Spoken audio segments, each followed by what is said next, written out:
Bom, eu acho que a satisfação de estar aqui, que é sempre uma grande satisfação, é muito maior em função do tema o qual nós estamos discutindo hoje. É um tema no qual eu tenho trabalhado um pouquinho e acho que é fundamental ele sair do lugar onde ele se encontra, que é na academia ou em alguns poucos círculos que vem discutindo. Trazer esse tema para um local como o Instituto Fernando Henrique, para mim, é um passo para ampliar essa discussão, que, a meu ver, tem que entrar no cerne da discussão de como o país pode se manter competitivo, como o país pode enfrentar a China, como o país pode enfrentar a nova divisão internacional, a nova geografia produtiva internacional. Eu tenho uma queixa a fazer, que não sou eu que devia estar aqui, porque os meus professores desse assunto, que é o professor Juarez, a Regina Meyer, a Marta, sabem muito mais do que eu, teriam muito mais condições de falar desse assunto. Mas, dado que me coube falar algumas coisas, eu acho que seria... esse estudo é super bem-vindo, mas eu fico pensando que as condições colocadas pelo estudo para a competitividade da cidade de São Paulo são, na verdade, condições necessárias, mas não são suficientes. Eu acho que, na verdade, nós precisamos sair de uma posição muito mais defensiva, no sentido de impedir a continuidade do declínio, e partir para uma posição muito mais ofensiva, muito mais proativa, na transformação, na consolidação e transformação do que se chama na literatura de cidade global. Essa discussão não é nova, quer dizer, desde 94 tem um livro do Castells, depois tem a Saskia Sassen, que escreveu em 2001 sobre cidades globais, quer dizer, essa é uma discussão que tem bem mais de 10 anos. Não faltam no mundo estatísticas e censos e mapeamentos que foram feitos por diferentes cidades. Em São Paulo faltam, é por isso que esse estudo é sempre muito bem-vindo. Acho que a gente ainda tem que fazer muito mais. Mas a ideia básica é que ser uma cidade global implica em desempenhar determinado tipo de função, determinado tipo de conexão com o mundo, que exige muito mais do que estar com as contas fiscais em ordem, do que ter uma boa infraestrutura, do que ter agilidade para abrir empresas. Na verdade, eu acho que, não vou entrar nos detalhes do que seria uma cidade global, mas eu acho que alguns pontos chaves precisam ser ressaltados. Quer dizer, ter um desempenho com um grande centro financeiro, ter um centro político importante, ser o centro de transações comerciais globalizadas, ser o centro de serviços especializados, tudo isso é muito mais do que ter a condição de manter a cidade minimamente vivível, né? Na verdade, a cidade precisa se tornar a porta de entrada e saída do Brasil com o mundo, a conexão do Brasil do mundo. É fundamental a atratividade de investimentos. É fundamental que isto seja, sem dúvida, o grande polo que faz com que os setores produtivos brasileiros, a indústria brasileira, consigam, de alguma forma, se manter conectados com o mundo. Agora, isso não é, como eu já falei mais de uma vez, dado por natureza divina ou também os próprios dados que ele fala de Boston, que já teve 3 grandes tombos, não é algo vitalício, né? Na verdade, as cidades têm trabalhado e investido muitíssimo para conseguir se manter nessa posição, né? Os exemplos são inúmeros. Você falou de Barcelona, mas a gente podia falar de N outras, de Dublin, podíamos falar de Lisboa, podíamos falar de... Oi? Enfim... Qualquer grande capital ou média capital no mundo, hoje em dia, tem, por exemplo, uma agência de desenvolvimento, né? E uma agência de desenvolvimento proativa que está, de alguma forma, trabalhando para que essas cidades se mantenham como grandes atrações de investimento, como grandes atrações de capital, de conexões, que sejam complexas redes de trocas, né? Só para vocês terem uma ideia, New Jersey tem uma agência de desenvolvimento, e não só tem uma agência de desenvolvimento, mas tem uma agência de desenvolvimento com filial em São Paulo, né? Milão tem agência de desenvolvimento e tem agência de desenvolvimento com filial em São Paulo. O que fazem essas filiais aqui? Estão levando investidores brasileiros para lá. E, diga-se de passagem, com bastante sucesso, né? Eu não vou entrar na discussão de que tipo de agência a gente precisaria, o que não precisaria, mas eu acho que tem um ponto fundamental, que é a experiência inglesa em relação a isso. Eu acho que de todos os estudos de caso que eu andei estudando, a experiência inglesa, para mim, é a mais rica de toda. Porque eu acho que eles conseguiram, de fato, dar uma resposta bastante positiva para os problemas que surgiram em função dessa nova geografia produtiva internacional. Na verdade, eles conseguiram passar de uma economia agrícola para uma economia industrial, depois para uma economia de serviços e agora por o que se chama uma economia baseada em criatividade. O Clóvis me mandou para Cardiff, me internou em Cardiff durante uma semana, e depois o ministro inglês que implantou esse projeto esteve aqui no Brasil e nos contou um pouco como é que foi esse processo. E eu acho muito interessante a gente entender porque ele realmente foi um processo que começou em 97 e que foi um turning point na economia inglesa, que estava perdendo a sua manufatura para a China e para o leste europeu e para outros lugares do mundo. Então, o grande pulo do gato foi em 97, com a ascensão do Blair, que o ministro Chris Smith montou o que ele chamou de uma task force, que envolvia todos os ministros mais importantes, ministro da Fazenda, ministro da Indústria, ministro da Cultura, com o intuito de mapear e implementar, avaliar o potencial e implementar uma série de medidas para o que eles chamavam um setor de indústrias criativas. Então, eles partiram da ideia de que a indústria criativa é diferente da indústria cultural.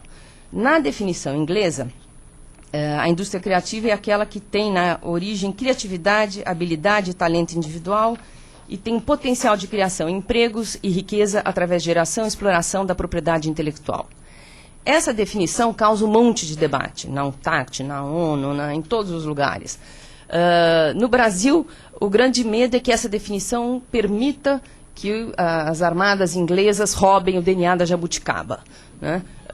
Existe um imenso preconceito e eu não vou entrar nesse debate, eu me recuso a entrar nesse debate. Eu acho que a gente deve aproveitar essa experiência no que ela tem de positivo e não ficar na discussão teórica a respeito se vão ou não trabalhar de uma forma nova o imperialismo inglês.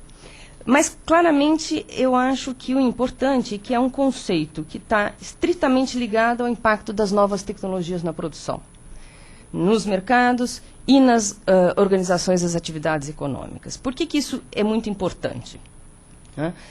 Só para dar um exemplo, no caso inglês, que eu não acho que nós tenhamos que copiar tal qual ele foi implementado lá, mas lá são 16 setores, que são propaganda, arquitetura, mercados de arte e atividade, crafts, design, design fashion, filme e vídeo, software, softwares de música, performing arts, publishing, software, computador, serviço, televisão, rádio, enfim, é uma gama muito grande de setores. E a partir dessa definição, o Chris Smith fez o que ele chamou essa task force, e é muito curioso ele contando como é que foi a primeira reunião. Ele botou todo o ministério junto, segundo ele, os ministros da Fazenda e Planejamento, com uma folhinha escrita por seus assessores, e alguns empresários importantes, entre eles um estilista que é muito famoso e que tem um império de moda em Londres, o Paul Smith, participando da reunião. E a partir do momento em que o setor privado começou a se manifestar, a partir do momento que as pessoas desses diferentes setores começaram a se manifestar, os ministros foram escondendo, segundo ele, as suas folhinhas preparadas e começaram a perceber que existia, de fato, algo novo e importante naquele momento.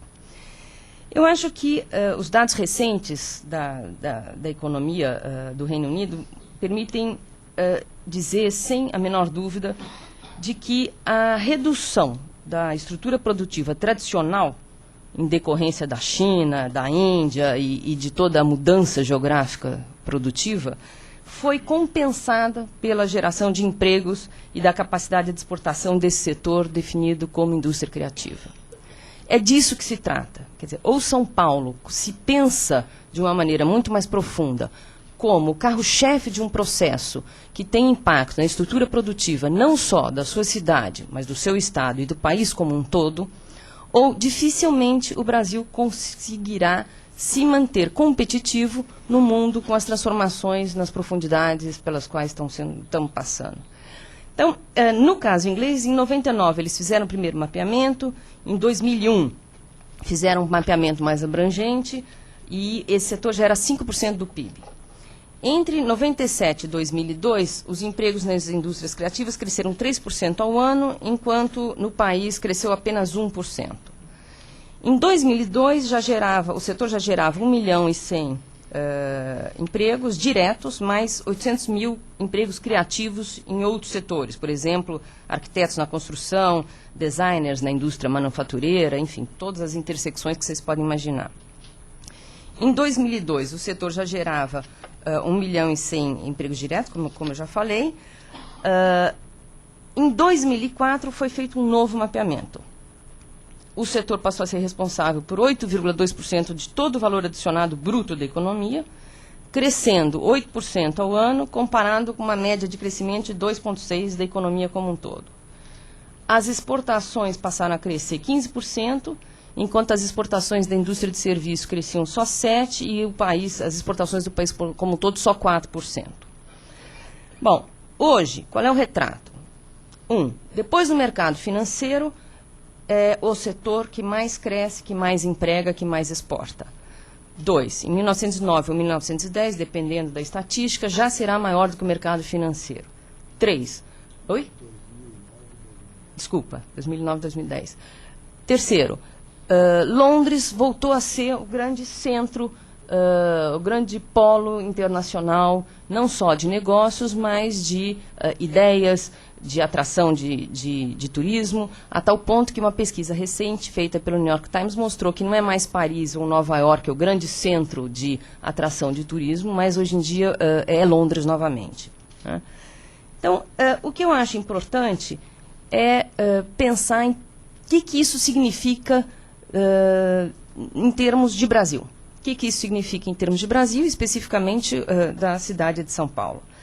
É óbvio que nós não podemos reproduzir o modelo inglês, até porque o volume de recursos que foi despejado naquela cidade, uma única agência de desenvolvimento que eu visitei,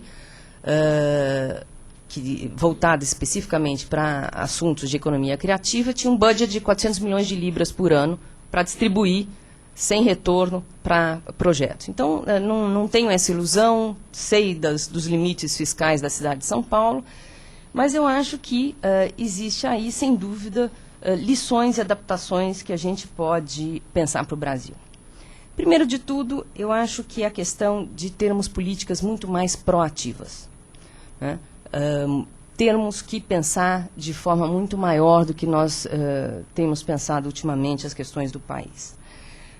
Segundo, eu acho que é fundamental que esse debate, e é por isso que eu fico tão contente dele estar sendo realizado aqui, saia dos circuitos alternativos, saia do Ministério da Cultura, saia de outros pequenos nichos nos quais ele passa a ter muito pouco valor porque não consegue mobilizar o mainstream. Né? Eu disse que, Clóvis é testemunha, assim que eu visitei Cardiff, a experiência de Londres, eu falei assim, bom, eu só vou achar que, de fato, algo vai mudar a hora que o Pedro Malan estiver falando de economia criativa. Né? Quer dizer, a ideia de que tem que entrar no mainstream. Né? Enquanto fica no Ministério da Cultura, que é quem tem se dedicado a esse assunto, é um fla-flu. Então, é a discussão se é Sala São Paulo ou se é comunidade solidária. Né? E não é disso que se trata. Tem espaço para a Sala São Paulo, tem espaço para a comunidade solidária, mas nós estamos falando aqui de algo que tem a ver com a estrutura produtiva do país. Na verdade, é fundamental se pensar que não é só uma questão de geração de empregos, porque, obviamente, é um setor que gera muito mais empregos, empregos jovens, empregos de qualificação, empregos criativos, né? Eu acho que é a ideia de se criar um ambiente, em São Paulo é absolutamente propício para isso, no qual a chamada economia do conhecimento não é apenas ciência e tecnologia, então fica fechado na universidade, mas é a capacidade de utilização dos benefícios da inovação para todos os setores produtivos. Eu diria mais, é a única forma do Brasil conseguir competir com a China.